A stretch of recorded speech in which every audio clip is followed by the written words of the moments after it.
morning, all. Today's reading is from the book of Luke, chapter 6, verses 41 to 49. Why do you look at the speck of sawdust in your brother's eye and pay no attention to the plank in your own eye?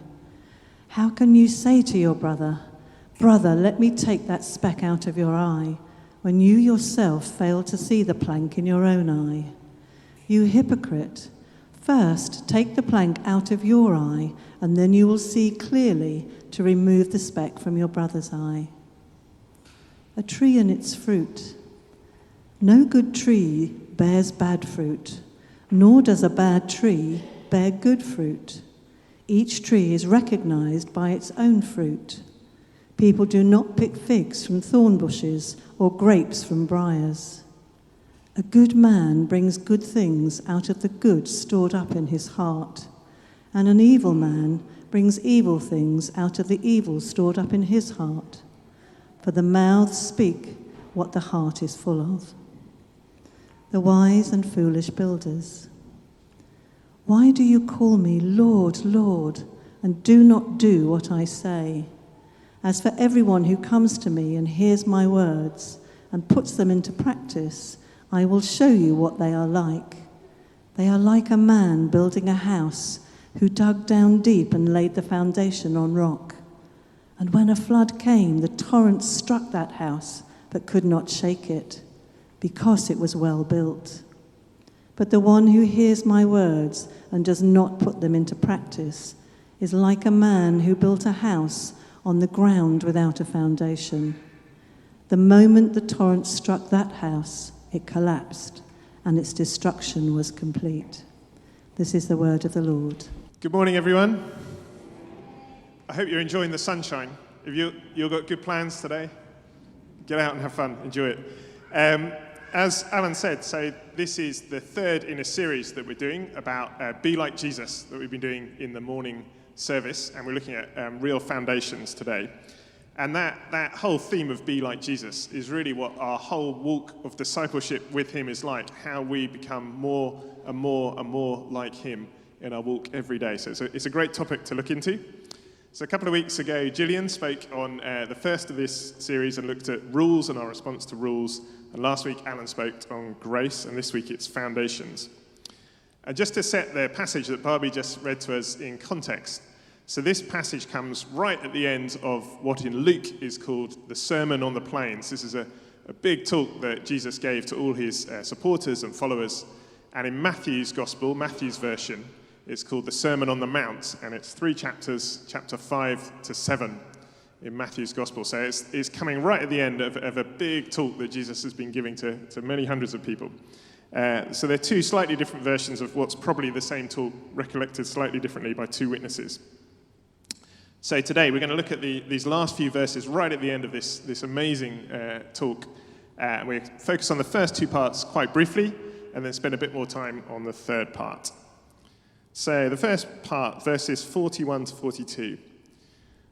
Why do you look at the speck of sawdust in your brother's eye and pay no attention to the plank in your own eye?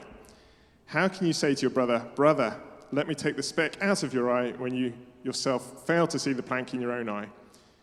You hypocrite, first take the plank out of your eye, and then you will see clearly to remove the speck from your brother's eye.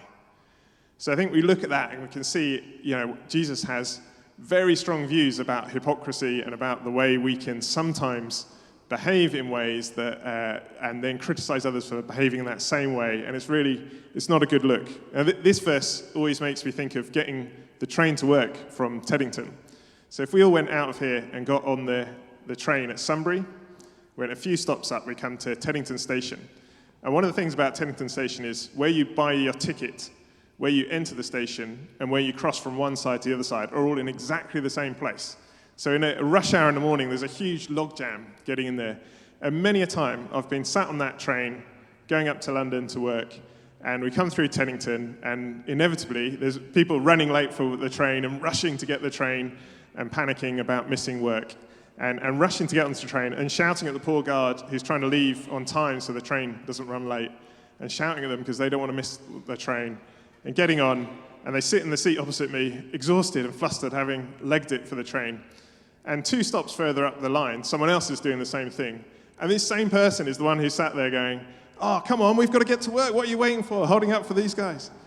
You know, and it always makes me think of this passage, like that sort of hypocrisy. And I say that with humility, because I am certain I've done that myself. And I'm sure probably most of us have done that or something similar like that many times, right? So, but it's not a good look, is it? So Jesus is telling us, try not to be like that. Don't be like that. Don't be the hypocrites. You know, look at your own life. Get your own self sorted out. Don't judge others. Don't do that loud hypocrisy thing. So a very visual way of saying that, the plank in your own eye. So this second section, let me just repeat those verses, 43 to 45. No good tree bears bad fruit, nor does a bad tree bear good fruit. Each tree is recognized by its own fruit. People do not pick figs from thorn bushes or grapes from briars. A good man brings good things out of the good stored up in his heart, and an evil man brings evil things out of the evil stored up in his heart. For the mouth speaks what the heart is full of. And again, the context for this verse is right at the end of this big talk that Jesus has been giving, when he's been giving so many good teachings for us to follow. And he's saying, if we take these on board and live these out in our lives, then we will be producing good fruit in the world. We'll be doing good deeds, and that will be seen by others and transformed. So taking these teachings into our heart, living them out, and we'll be producing good fruit that others can see. But then this final passage to focus on that comes right at the very end of this sermon. I'll reread it again, verse 46 to 49. Why do you call me Lord, Lord, and do not do what I say? For as for everyone who comes to me and hears my words and puts them into practice, I will show you what they are like. They are like a man building a house who dug down deep and laid the foundation on rock. When a flood came, the torrent struck that house, but could not shake it because it was well built. But the one who hears my words and does not put them into practice is like a man who built a house on the ground without a foundation. The moment the torrent struck that house, it collapsed and its destruction was complete.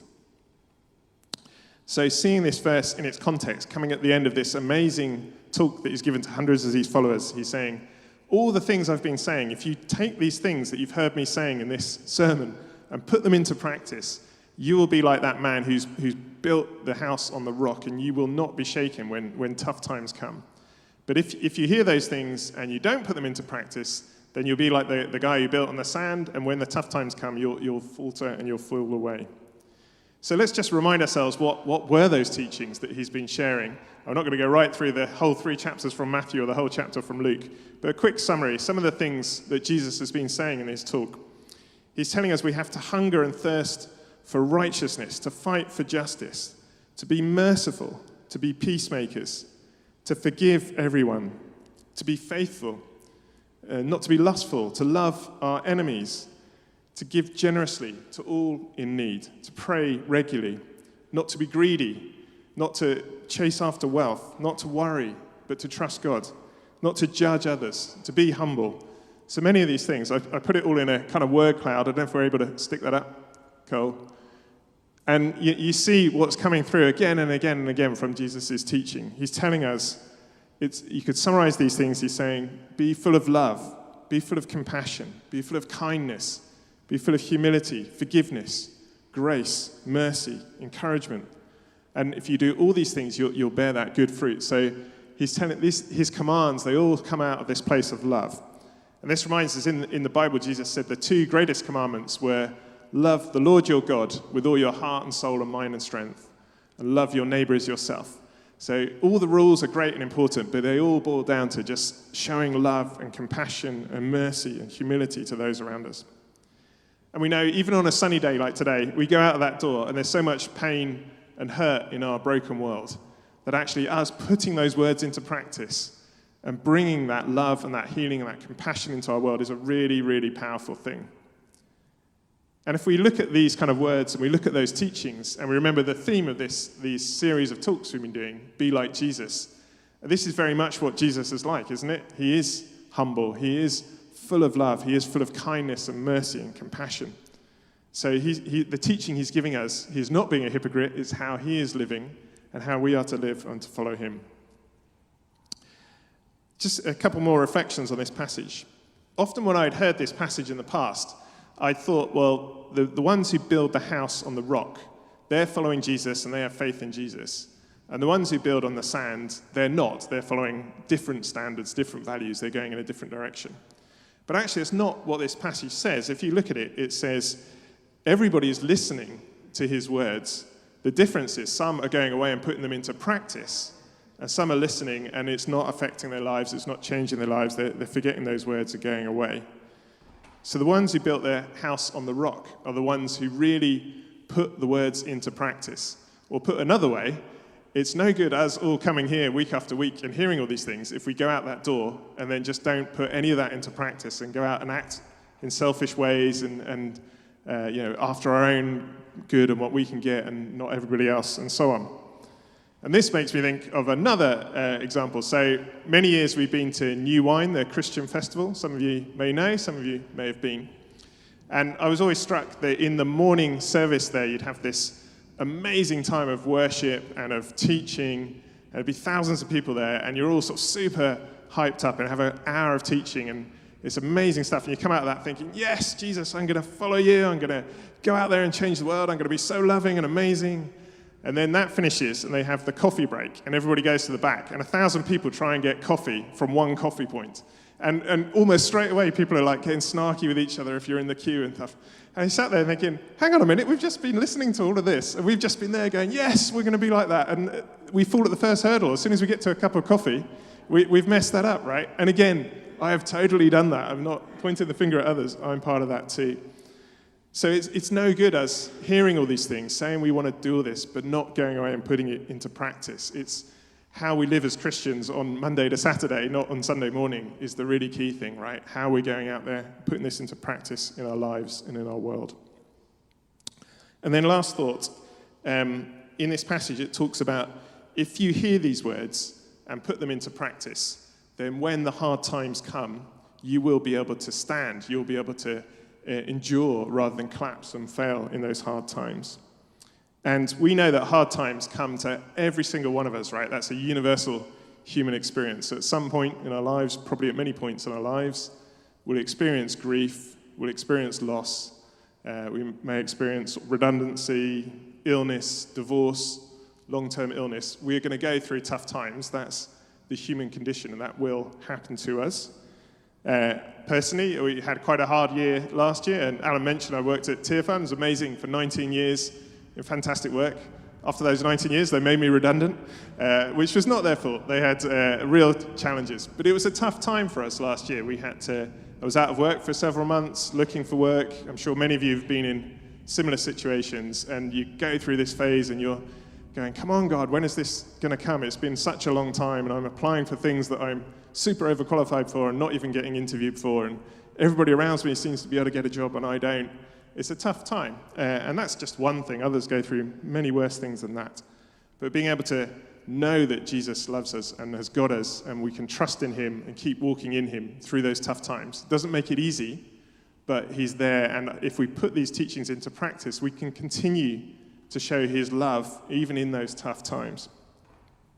So we all are going to go through hard times personally. But another way of thinking about this as well is that we might all go through those collectively. So just now, Alan's led us in prayers for our world. I'm sure if we're watching the news, we're aware that we're going through many challenging things in our world at the moment, right? We see the war in Ukraine, the situation with Russia, Gaza. We see conflict in Sudan, now in India and Pakistan, around Kashmir. We've seen all the interesting things going on in the US at the moment, tariffs and the impact that's having on the global economy, the rise of different parties that have quite extreme policies, economic hardship. So we're perhaps entering quite a tough season. And actually there's part of this that's saying sometimes those waves that come affect all of us, and how in those times, as Christians, as people who know and love God, being able to stand firm and still show that love into an increasingly darkening world is going to be so important, so important. So us being able to stand firm on our foundations and bring love and keep putting those things that Jesus taught us into practice in dark times is going to be really key too.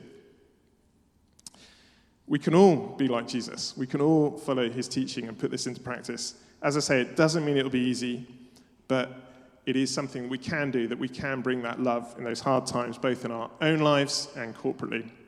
And then very finally, how do we keep this before our eyes? The last slide. Here we go. 3 things we could do. Maybe just click them up. Cool, thank you. So firstly, we need to just remember that our faith is based on Jesus. His love for us, God's love for us, is never ending. And we all need to know that no matter what we've done, we are so loved by God. He loves us so much individually. Nothing we could do will stop him loving us. And we have that faith in Jesus. We know that if we look to God, trust in him, we have that faith in Jesus, we can stand firm in those difficult times. But secondly, we have to listen to Jesus' teaching. So where do we get that today? We're not all at the Sermon on the Mount, but we come to church. We can go to small groups, which I really recommend, a really great way of keeping that teaching before your eyes in the middle of the week. Doing our prayers each day, reading a little bit of the Bible each day, ways of keeping Jesus' teaching before our eyes. But thirdly, putting it into practice. To go out into the world, go out through these doors today and bring all those things that Jesus was teaching into the world, love and compassion and gentleness and kindness. Find someone you can do something nice for today and every day. How do we bring that Jesus life out into the world? A few thoughts, a few reflections. Let's go out today and really be salt and light in the world. Bring love and healing to a broken world. That's what Jesus did, and we can follow that too. Amen.